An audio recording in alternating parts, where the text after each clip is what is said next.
আমি শিৱসাগৰ জিলাৰ জাতীয় জনগোষ্ঠীয় দল সংগঠনসমূহে যদি আমি সহায় নকৰিলোহেঁতেন অখিল গগৈ জীৱনতো বিধায়ক হ'ব নোৱাৰিলেহেঁতেন।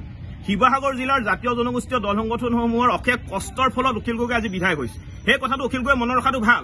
আজি অখিল গগৈ যে আমাক আজি এই কটাক্ষ কৰিছে, কি কাৰণে কটাক্ষ কৰিছে? তাৰ মানে অখিল গগৈ কংগ্ৰেছৰ লগত মিত্ৰতা কৰিবলৈ ঘূৰি ফুৰিছিল। যেতিয়া কংগ্ৰেছৰ লগত মিত্ৰতা সুনিশ্চিত হ'ল, এতিয়া সুনিশ্চিত যেতিয়া নহল, অখিল গগৈ মন মগজে কাম নকৰা হৈছে। এটা জাতীয় জনগোষ্ঠীয় দল সংগঠনক তেওঁ গালি পাৰিবলৈ আৰম্ভ কৰিছে। তেওঁ এইটো কথা জনাটো ভাল। তেওঁ শৃংখল চলীয়া চিটুপুৰা গালি পৰা মানে অসমৰ খিলঞ্জীয়া সত্তাটোক তেওঁ গালি পাৰিছে। কাৰণ অসমৰ খিলঞ্জীয়া ৰাইজে কেতিয়াও কিন্তু বাংলাদেশী সমৰ্থন নকৰে। গতিকে তেওঁ এইবিলাক কথাত ভণ্ডামি নচলিব। আমাৰ স্পষ্ট কথা, উজনি অসমৰ পৰা মিয়া যাবই লাগিব। ইতিমধ্যে উজনি অসমৰ পৰা সম্পূৰ্ণভাৱে মিয়া পলাই পত্ৰং দিছে। যি দুই এটা মিয়া উজনি অসমত আছে 15 আগষ্টৰ ভিতৰত উজনি অসম ত্যাগ কৰক, অন্যথা কিন্তু পৰিস্থিতি বেয়া হ'ব। আমি স্পষ্টভাৱে জনাই দিছো। থকা 2026 চনৰ যিটো নিৰ্বাচন আহি আছে, এই নিৰ্বাচনত অসমৰ ৰাইজে, শিৱসাগৰ খিলঞ্জীয়াবাসীৰ ৰাইজে অখিল গগৈক যোগ্য প্ৰত্যুত্তৰ দিব। কাৰণ আজিৰ তাৰিখত অখিল গগৈ কাৰ পক্ষে থাকিব লাগিছিল? আজিৰ তাৰিখত অখিল গগৈ খিলঞ্জীয়া মানুহখিনিৰ পক্ষত থাকিব লাগিছিল। তেওঁ কি কৰিছে? তেওঁ ধুবুৰীত গৈ মিয়াক চুমা খাইছে, গোৱালপাৰাত গৈ মিয়ানীক চুমা খাইছে। এই কথাবোৰ মানুহবিলাকে চাই আছে নহয়। তেওঁক এতিয়া মানুহবিলাকে মিয়া আপোনাৰ চুমা বাবা বুলি ক'বলৈ আৰম্ভ কৰিছে, চুমা বাবা। গতিকে চুমা বাবাক ইতিমধ্যে শিৱসাগৰ সমষ্টিবাসীৰ ৰাইজে আহি থকা 26 নিৰ্বাচনত বিদায় দিব। এই নিৰ্বাচনত কিন্তু অখিল গগৈ 100টাও ভোট নাপায়, আপোনালোকে লিখি ৰাখক। আমি শিৱসাগৰ জিলাৰ জাতীয় জনগোষ্ঠীয় দল সংগঠনসমূহে যদি আমি সহায় নকৰিলোহেঁতেন অখিল গগৈ জীৱনতো বিধায়ক হ'ব নোৱাৰিলেহেঁতেন। শিৱসাগৰ জিলাৰ জাতীয় জনগোষ্ঠীয় দল সংগঠনসমূহৰ অশেষ কষ্টৰ ফলত অখিল গগৈ আজি বিধায়ক হৈছে। সেই কথাটো অখিল গগৈ মনত ৰখাটো ভাল।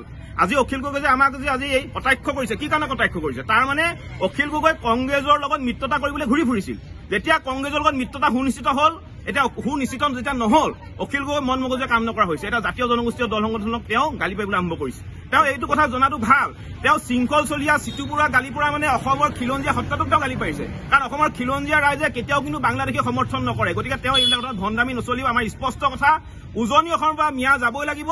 ইতিমধ্যে উজনি অসমৰ পৰা সম্পূৰ্ণভাৱে মিয়া পলাই পত্ৰং দিছে। যি দুই এটা মিয়া উজনি অসমত আছে 15 আগষ্টৰ ভিতৰত উজনি অসম ত্যাগ কৰক, অন্যথা কিন্তু পৰিস্থিতি বেয়া হ'ব। আমি স্পষ্টভাৱে জনাই দিছো। থকা 2026 চনৰ যিটো নিৰ্বাচন আহি আছে, এই নিৰ্বাচনত অসমৰ ৰাইজে, শিৱসাগৰ খিলঞ্জীয়াবাসীৰ ৰাইজে অখিল গগৈক যোগ্য প্ৰত্যুত্তৰ দিব। কাৰণ আজিৰ তাৰিখত অখিল গগৈ কাৰ পক্ষে থাকিব লাগিছিল? আজিৰ তাৰিখত অখিল গগৈ খিলঞ্জীয়া মানুহখিনিৰ পক্ষত থাকিব লাগিছিল। তেওঁ কি কৰিছে? তেওঁ ধুবুৰীত গৈ মিয়াক চুমা খাইছে, গোৱালপাৰাত গৈ মিয়ানীক চুমা খাইছে। এই কথাবোৰ মানুহবিলাকে চাই আছে নহয়। তেওঁক এতিয়া মানুহবিলাকে মিয়া আপোনাৰ চুমা বাবা বুলি ক'বলৈ আৰম্ভ কৰিছে, চুমা বাবা। গতিকে চুমা বাবাক ইতিমধ্যে শিৱসাগৰ সমষ্টিবাসীৰ ৰাইজে আহি থকা 26 নিৰ্বাচনত বিদায় দিব। এই নিৰ্বাচনত কিন্তু অখিল গগৈ 100টাও ভোট নাপায়, আপোনালোকে লিখি ৰাখক। আমি শিৱসাগৰ জিলাৰ জাতীয় জনগোষ্ঠীয় দল সংগঠনসমূহে যদি আমি সহায় নকৰিলোহেঁতেন অখিল গগৈ জীৱনতো বিধায়ক হ'ব নোৱাৰিলেহেঁতেন। শিৱসাগৰ জিলাৰ জাতীয় জনগোষ্ঠীয় দল সংগঠনসমূহৰ অশেষ কষ্টৰ ফলত অখিল গগৈ আজি বিধায়ক হৈছে। সেই কথাটো অখিল গগৈ মনত ৰখাটো ভাল। আজি অখিল গগৈ যে আমাক আজি এই কটাক্ষ কৰিছে, কি কাৰণে কটাক্ষ কৰিছে? তাৰ মানে অখিল গগৈ কংগ্ৰেছৰ লগত মিত্ৰতা কৰিবলৈ ঘূৰি ফুৰিছিল। যেতিয়া কংগ্ৰেছৰ লগত মিত্ৰতা সুনিশ্চিত হ'ল, এতিয়া সুনিশ্চিত যেতিয়া নহল, অখিল গগৈ মন মগজে কাম নকৰা হৈছে। এটা জাতীয় জনগোষ্ঠীয় দল সংগঠনক তেওঁ গালি পাৰিবলৈ আৰম্ভ কৰিছে। তেওঁ এইটো কথা জনাটো ভাল। তেওঁ শৃংখল চলীয়া চিটুপুৰা গালি পৰা মানে অসমৰ খিলঞ্জীয়া সত্তাটোক তেওঁ গালি পাৰিছে। কাৰণ অসমৰ খিলঞ্জীয়া ৰাইজে কেতিয়াও কিন্তু বাংলাদেশী সমৰ্থন নকৰে। গতিকে তেওঁ এইবিলাক কথাত ভণ্ডামি নচলিব। আমাৰ স্পষ্ট কথা, উজনি অসমৰ পৰা মিয়া যাবই লাগিব। ইতিমধ্যে উজনি অসমৰ পৰা সম্পূৰ্ণভাৱে মিয়া পলাই পত্ৰং দিছে। যি দুই এটা মিয়া উজনি অসমত আছে 15 আগষ্টৰ ভিতৰত উজনি অসম ত্যাগ কৰক, অন্যথা কিন্তু পৰিস্থিতি বেয়া হ'ব। আমি স্পষ্টভাৱে জনাই দিছো। থকা 2026 চনৰ যিটো নিৰ্বাচন আহি আছে, এই নিৰ্বাচনত অসমৰ ৰাইজে, শিৱসাগৰ খিলঞ্জীয়াবাসীৰ ৰাইজে অখিল গগৈক যোগ্য প্ৰত্যুত্তৰ দিব। কাৰণ আজিৰ তাৰিখত অখিল গগৈ কাৰ পক্ষে থাকিব লাগিছিল? আজিৰ তাৰিখত অখিল গগৈ খিলঞ্জীয়া মানুহখিনিৰ পক্ষত থাকিব লাগিছিল। তেওঁ কি কৰিছে?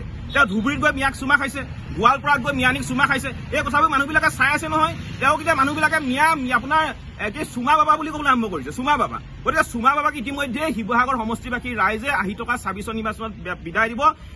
এই নিৰ্বাচনত কিন্তু অখিল গগৈ 100টাও ভোট নাপায়, আপোনালোকে লিখি ৰাখক।